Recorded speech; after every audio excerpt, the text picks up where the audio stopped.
વાવ થોડીક મિત્રો તમને દેખાડ દઉં કેટલું પાણી ભર્યું છે. લઈને નીકળી ગયો પણ તમે કમેન્ટ કરી કે નહીં. તો મિત્રો આપણે વાડીએ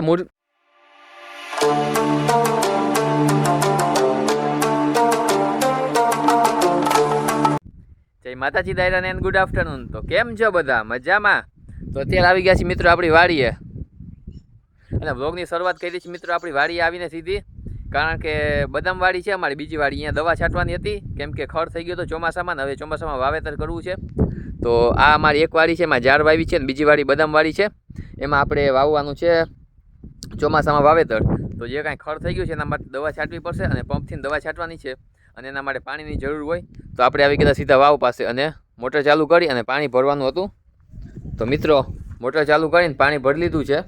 ત્યારબાદ મિત્રો આપણે ફરી પાછી મોટર બંધ કરી દીધી છે કેમ કે વાં ગારો ન થાય, કેમ કે ટ્રેક્ટરથી વાવેતર કરવાનું છે બીજી વાડીમાં પણ બાજુમાં. અને અહીંયા છે મિત્રો જલદેવતા એટલે કે જલદેવકી, અને વાવ થોડીક મિત્રો તમને દેખાડ દઉં કેટલું પાણી ભર્યું છે. આમાં મિત્રો બહુ એટલે બહુ ઓછું પાણી ભર્યું છે કેમ કે હજી થોડોક જ વરસાદ આવ્યો છે, અને વરસાદ સાવ સારો આવે ત્યારે તો મિત્રો વાવમાં ઘણું બધું પાણી ભર્યું હોય છે. અને આ છે મારા બાપુની વાડી જેમાં મગફળી વાવેલ છે, અને સામે અમારી વાડી છે, એક વાડીમાં ઝાડ છે, મારા કાકાની વાડી છે, એની બાજુમાં 2-3 વાડી છે, એ સાવ કોરી છે, એમાં કાંઈ વાવ્યું નથી. ચોમાસામાં વાવેતર હવે વાવશું. અને હવે જવું છે આપણે બીજી વાડીએ, તો બન્યા રહેજો વ્લોગમાં કન્ટિન્યુ. હવે જવું છે આ રસ્તેથી આપણે વાડી બાજુ. તો મિત્રો આપણે બેરલમાંથી પંપની અંદર પાણી ભરવાનું છે, તો એના માટે આપણી પાસે કેલબો તો છે પણ એનાથી કાંઈ મેળ આવે એમ છે નહીં. તો આપણે અહીંયા કાંઈક ડોલ જેવું હોતું આવ્યા હતા, તો વાં એક કેલબો પડ્યો છે, એ તૂટી ગયો છે. એની કહાની તમને ખબર જ હશે કેમ તૂટ્યો છે, આગળના વિડીયોમાં જોયું જ હશે, આગલા મિની વ્લોગમાં. તો અહીંયા ડોલ જેવું કાંઈ નથી પણ અહીંયા એક આ ટોપિયો પડ્યો છે. આ ટોપિયાની હાલત જોઈને તમને ખબર પડી જ ગઈ હશે કે આનો ઉપયોગ વાડીએ શું કામમાં થતો હતો. હાથ પણ કાળા થઈ ગયા છે. તમને આનો ઉપયોગ ખબર ન હોય તો મિત્રો હું તમને આગળ કહી દઈશ, પણ અત્યારે તમે વિચારો, અને જો તમને ખબર પડી ગઈ ઉપયોગ કે આનો ઉપયોગ વાડીએ શું થતો હતો તો કમેન્ટ કરી દેજો. તો મિત્રો વાવ પાસેથી આપણે આ ટોપિયો લઈને નીકળી ગયા છીએ, અને મને નથી લાગતું કે તમે કમેન્ટ કરી હશે કે આ ટોપિયાનો ઉપયોગ શું થાય. તો હું જ તમને કહી દઉં કે વાડીએ ખાસ એવી પાર્ટી હોય, બર્થડે પાર્ટી અથવા તો બીજી કોઈ પણ જાતની પાર્ટી, તેમાં આનો ઉપયોગ થતો હતો. હવે શાક બનાવવામાં થતો હતો કે શું બનાવવામાં થતો હતો એ તમે સમજદાર છો. તો હવે આપણે આનો ઉપયોગ કરશું પાણી ભરવા માટે, અને બીજું કાંઈ નહીં. હવે પહોંચી ગયા મિત્રો ગેટ પાસે. હવે ક્લિપને અહીંયા જ બંધ કરીએ. આપણી ગાડી અહીંયા પડી છે ને આપણી આ વાડી છે એમાં જુવાર છે. આજે મિત્રો આખો વ્લોગ ટોપીઓ ને પાણી ને પંપ ને જુવાર ઉપર જ રહેવાનો છે મને એવું લાગે છે, બાકી તો કાંઈ ખબર નથી. અને આપણે આ લીમડો છે જૂના વ્લોગમાં જોયો જશે, એવડો મોટો થઈ ગયો છે ને અહીંયા જોઈ લો મિત્રો કેટલો બધો ખડ થઈ ગયો છે.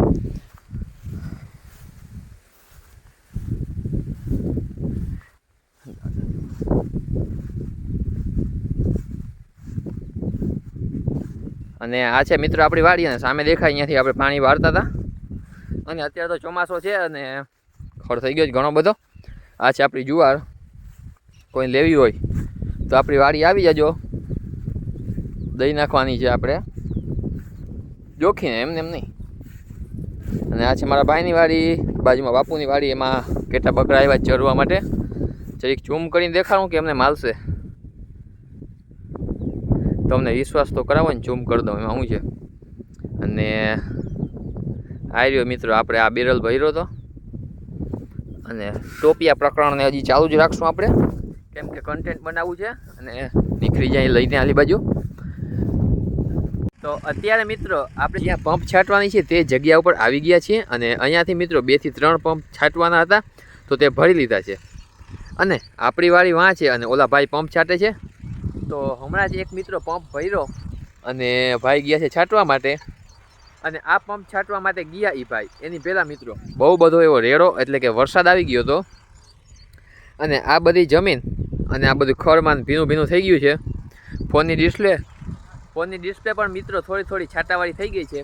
અને આ મારા બાપુની વાડી છે, એમાં રોટાવેટર આવ્યો છે ટ્રેક્ટર ચલાવવા માટે. અને તમને ગાળાનો થોડોક અંદાજો અપાવી દઉં, થોડોક જ રેડો આવ્યો તો મિત્રો, એમાં પણ આટલો બધો ગાળો થઈ ગયો છે.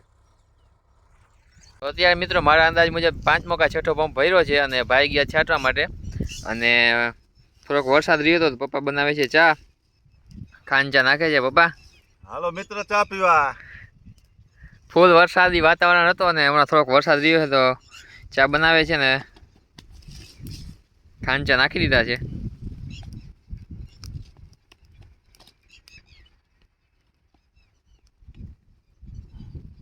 મિત્રો સાણસી તો છે નહીં, પણ અમે હાથે બનાવી છે સાણસી પપ્પા. વાડીની દેશી ચા અને દેશી સાણસી કડક મીઠી. પપ્પાએ મૂકી દીધો ચા મિત્રો, અને ધીમે ધીમે પાકે છે એટલે મિત્રો હમણાં જ મૂક્યો છે.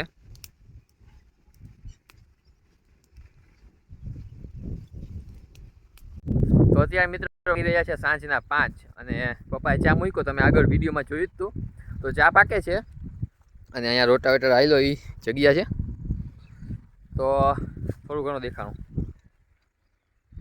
જમીન પોચી થઈ ગઈ છે, અને આપણે ગયણી લેવી ચા માટે, તો અહીંયા ક્યાંક ઝૂંપડીમાંથી ને ગોતવી પડશે. આ ઢગલાની અંદર મિત્રો ગયણી ગોતવાની છે, પણ ગયણી મારા અંદાજ મુજબ અહીંયા ક્યાંય છે નહીં. ગયણી ક્યાંક બાયણે ટીંગાતી હોય ખબર નહીં મિત્રો, પણ ઝૂંપડીમાં તો બધે જોઈ લીધું. હવે ક્યાંક ખીલી હોય એમાં ટીંગાતી હશે, પણ મળી નહીં. સામે ટ્રેક્ટર ચાલુ છે, ઝૂમ તો કરવાનું મિત્ર હમણાં 2-3 બ્લોગમાંથી બહુ હાલી ગયું છે મિત્રો. ગયણી મળી નહીં, હું થઈ ગયો તો હાલતો, પણ મને આમ આગળ ગયો તો મને અહીંયા ખાને દેખાણી. જો તમને દેખાણું ક્યાં હતી, અહીંયા ટીંગા છે મિત્રો. કઈ રીતે મળે? આ થાંભલાની પાછળ આપણે ગોતતા હતા અહીંયા, અને હતી આ થાંભલા પાછળ. તો અહીંયા આપણે કઈ રીતે મળે? ફાઇનલી મળી ગઈ છે. કોંગ્રેચ્યુલેશન કહી દેજો. શું હવે કોંગ્રેચ્યુલેશન મનાવો છો? 1K સબસ્ક્રાઈબર થાય ને તો એમ કે કોંગ્રેચ્યુલેશન કહી દેજો, તો હજી વાત કાંઈક વાસ્તવિક લાગે.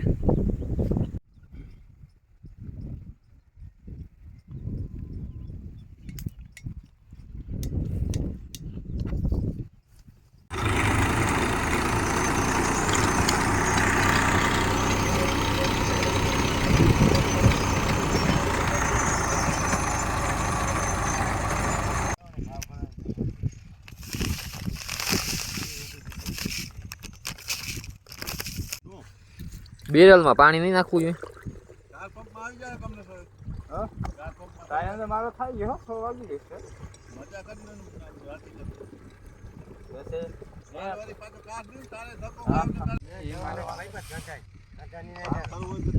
મારી કોઈ ના નથી, પાછું મારે તારે કાસ નહીં ખાલે.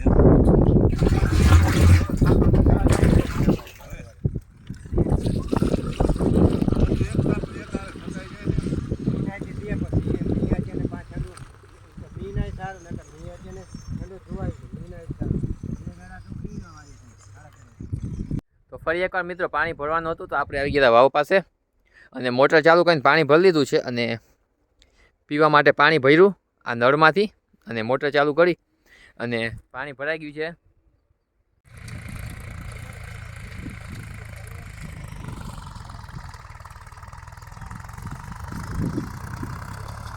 મિત્રો અત્યારે આપણે બદામવાડીએ ચક્કર મારવા આવ્યા હતા, જ્યાં દવા છાંટતા હતા ત્યાં.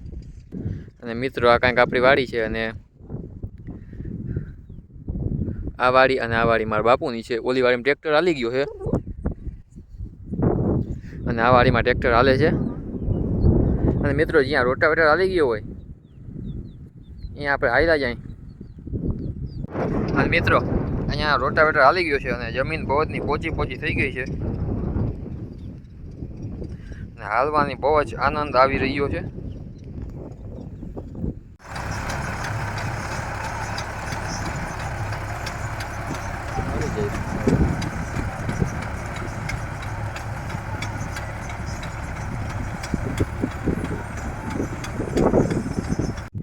તો અત્યારે મિત્રો 1 થી 2 પંપ છાંટવાના બાકી છે, અને હું આવી ગયો છું અમારી વાડી પાસે, મતલબ કે આ બીજી વાડી છે જ્યાં લીમડો અને ઝાડ છે આપણી વાવેલી.